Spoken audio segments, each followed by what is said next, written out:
Atenção, Brasil, vem para mim, por favor. Eu vou conversar com o advogado Dr. Roberto, que defende não, né? Não tenho que defender, mas que trabalha para a família da Vitória. Doutor Roberto, obrigado mais uma vez por conversar aqui conosco, pela sua gentileza. Não é? Conversei sábado com a dona Rosana, que nos fez duas revelações muito explosivas sobre esse caso, que eu tenho certeza que a polícia já está debruçada. Primeiro, doutor, já pergunto para o senhor. Dona Rosana diz que teme algum tipo de represália, que pessoas estranhas teriam passado aos arredores da casa dela.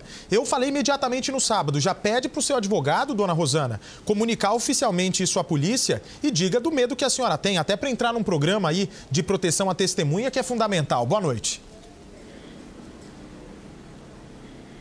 Boa noite, Bate. Agradeço mais uma vez a participação no seu programa, tá? Realmente, hoje eu tive novamente com a dona Rosana à tarde, tá? E ela me relatou a ameaça que ela está sentindo, porque alguns carros estão passando à noite, tá? Na rua dela, que não são comuns. E eu vim imediatamente aqui para a delegacia trazer alguns papéis, tanto dela como do pai, do Beto, né? Para a delegada. E aí, conversando com ela, eu solicitei, né? Formalmente, tá? Uma proteção à mãe, a dona Rosana. E ela me prometeu que estaria mandando, tá, uma ronda, tanto da Guarda Municipal como da Polícia Militar, passar com mais frequência na rua dela. Muito bem, então isso já foi solicitado hoje pelo advogado da família da Vitória e essa mãe tem que ter proteção, né?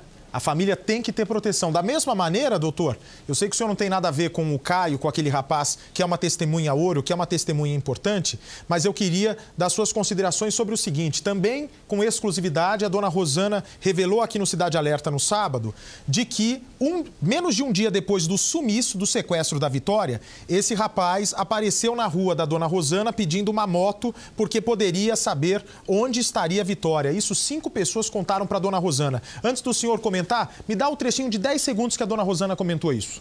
Segundo informações, ele foi até lá na minha rua e pediu uma moto emprestada, que ele sabia onde ela estava, algo assim.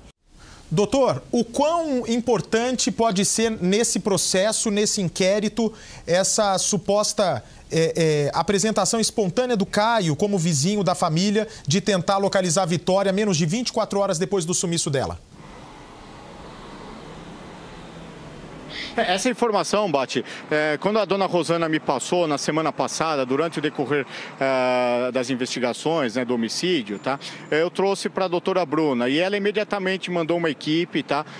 Chamou o Caio aqui para a delegacia, ele foi ouvido mais de uma vez, tá? E aí depois chamaram os pais deles. Tá, mas e aí? Esse depoimento ajuda em alguma coisa? Esse Caio pode contribuir de alguma forma? Então, está sendo analisado pelo todo o conjunto probatório, né, que a polícia está levantando aqui no inquérito policial, tá? Muito bem, olha, o fato é o seguinte, se uma pessoa... Eu já falo com o senhor, fica aí, doutor, não foge não. O negócio é o seguinte, se esse rapaz realmente procurou a família de maneira espontânea, primeiro, é um cara que mesmo se for alvo dessa quadrilha que teria feito essa maldade com a Vitória, é um homem também que podia estar correndo algum tipo de risco. É claro que agora, depois de tudo isso, nenhum bandido é tonto de se atrever a se meter de novo com qualquer pessoa da cidade, porque a polícia está de olho. Agora, esse homem precisa ser ouvido com todo rigor, como eu imagino que foi ouvido, porque, afinal de contas, se ele teria dito isso mesmo a 5 pessoas, como a dona Rosana falou, ele, sem dúvida, podia saber de como salvar a Vitória. Mas também naquela altura, no sábado, pelo exame do Instituto Médico Legal, a Vitória já estava morta. Eu já volto com o senhor. Algumas regiões do país ficam agora com a programação local. Amanhã tem mais. Até lá. Pois bem, você que continua comigo, o doutor Roberto, deixa eu lhe fazer uma pergunta aqui. Saiu o laudo que confirma a morte, né? A morte da Vitória, o tipo de morte. Por favor, Percival, é como se fosse um mata-leão, vulgarmente falando, né? Exatamente. O laudo necroscópico confirma oficialmente aquilo que nós antecipamos aqui no Cidade Alerta. A menina Vitória foi vítima de asfixia mecânica. Equivale, popularmente falando, a um mata-leão. Quer dizer, alguém agarrou pelo pescoço e apertou até a morte. Agora, ô doutor... Esse laudo que saiu, eu tenho certeza que, junto com ele, o senhor viu agora há pouco no e-mail da delegada, inclusive, esse laudo, ela te deu acesso a essas informações que a gente tinha noticiado em primeira mão também aqui no começo do Cidade Alerta. O que eu quero saber é o seguinte, a polícia, pelo que o senhor sabe, tem a plena convicção que seriam 3 pessoas envolvidas, pelo menos, na morte da Vitória? Sim, Bate, porque pelos relatos, né, de como aconteceu o crime, né, a Vitória foi raptada lá próximo ao ginásio, tá? Tinha uma pessoa que pôs ela dentro do carro e mais 2 na frente, tá? A polícia tem a convicção de que pelo menos são 3 autores desse delito. E a dona Rosana, mãe da Vitória, está convicta que a filha jamais entraria numa boa naquele carro. O que parece para o senhor? Ela realmente foi colocada de maneira violenta dentro do carro? Não, Bate, pelo que eu conversei ainda hoje, novamente com a dona Rosana, tá? Que ela, há uns 15 dias, 20 dias antes de acontecer esse fato com a pequena Vitória, né?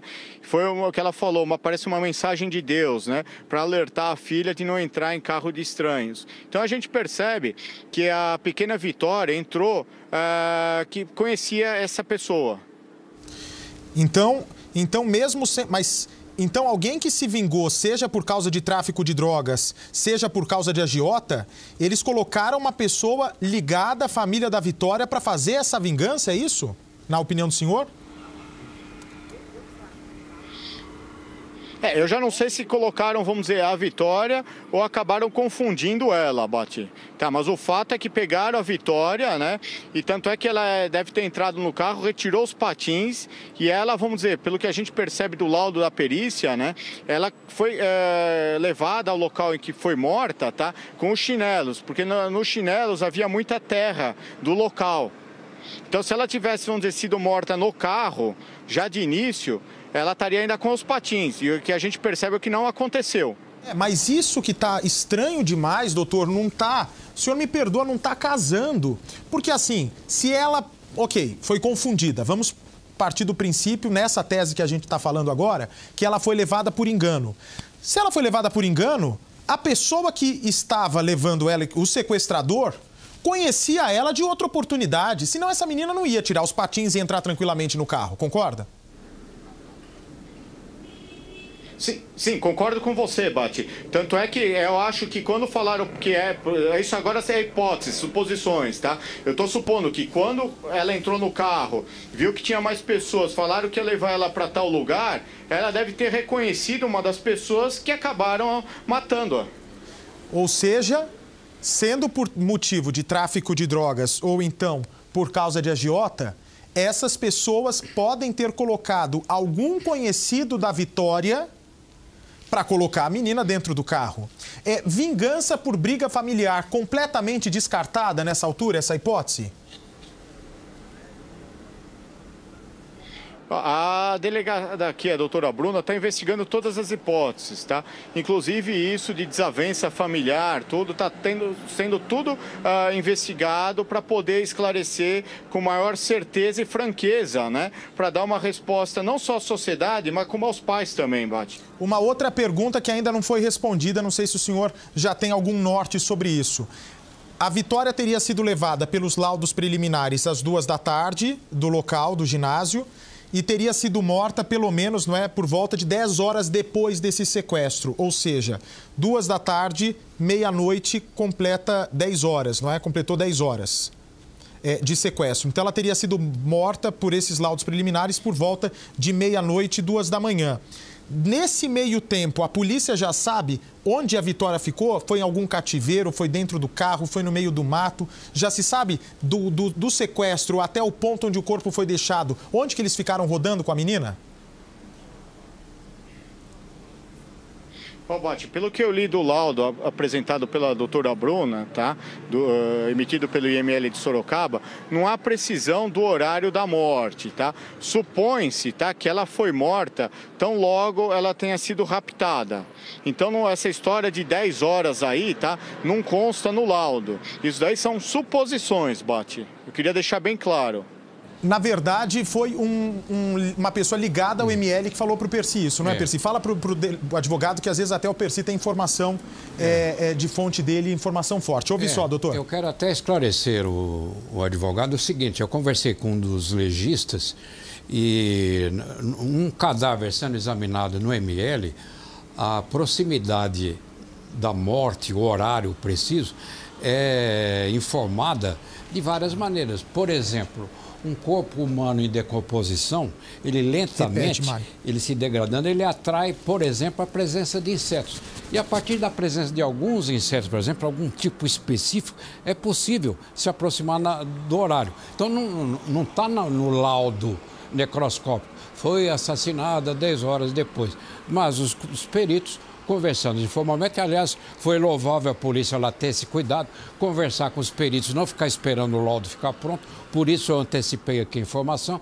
Então é possível, sim, pela decomposição de um corpo humano, você ter uma proximidade do horário da morte. Entendeu, doutor? Não, eu entendi. Essa informação eu não tinha aqui no laudo, né? Como eu falei.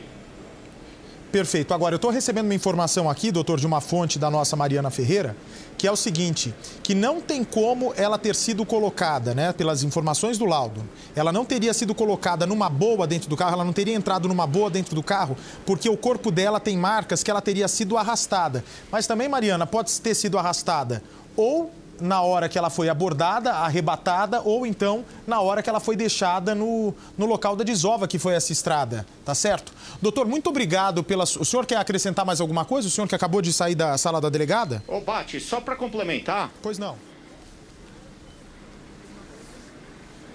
Essa informação de que, vamos dizer, tem hematomas no corpo, não tem, tá? Eu vi o laudo, apresenta lá, os hematomas estão somente no pulso, tá? Que foram decorrentes que ela ficou amarrada. Mas tem um hematoma no cotovelo, não, doutor? Outras marcas no corpo não existem. Tem um hematoma no corpo, no cotovelo esquerdo. Não tem. Isso daí, o que acontece... o que acontece, segundo o laudo aqui apresenta, né, apontou, que seriam insetos que estariam roendo, tá, a menina. Entendi. Então, ô Percival... Tá comendo o corpo dela. Pelo laudo conclusivo, ou seja, eles precisaram fazer um estudo, não é, que demora mais um pouco, o que parecia, numa análise preliminar do legista, a pessoa arrastada, depois disso é confirmado, então, não houve... Ela não foi arrastada, ela andou espontaneamente. Então vamos separar as coisas tecnicamente falando. O primeiro levantamento pericial foi feito no local do encontro do corpo da menina Vitória pelo Instituto de Criminalística, que não tem nada com exame de cadáver, com necrópsia, não tem nada a ver. Nesse exame do local, eles chegaram a essa conclusão, que ela foi arrastada. Posteriormente, o corpo levado para o ML, você detalha isso. Perfeito. Então é isso, doutor. As informações passadas pelos peritos, não é, para o Percival, pelos peritos, a análise do local, do corpo no local, foi evidenciado depois numa análise minuciosa no IML aqui de São Paulo, que o que parecia ser no cotovelo esquerdo, inclusive eu vi as fotos da perícia, você deve ter tido acesso também. Sim. Aquilo então já era a causa do estágio avançado de decomposição, ou seja, a menina ficou mais de uma semana naquele ponto com um local com umidade, realmente está propício a isso, uma região cheia de bichos, inclusive. Doutor, muito obrigado, estou à sua disposição para o que precisar falar mais, tá bom, meu amigo? Tá bom, agradeço. Obrigado aí, Bate.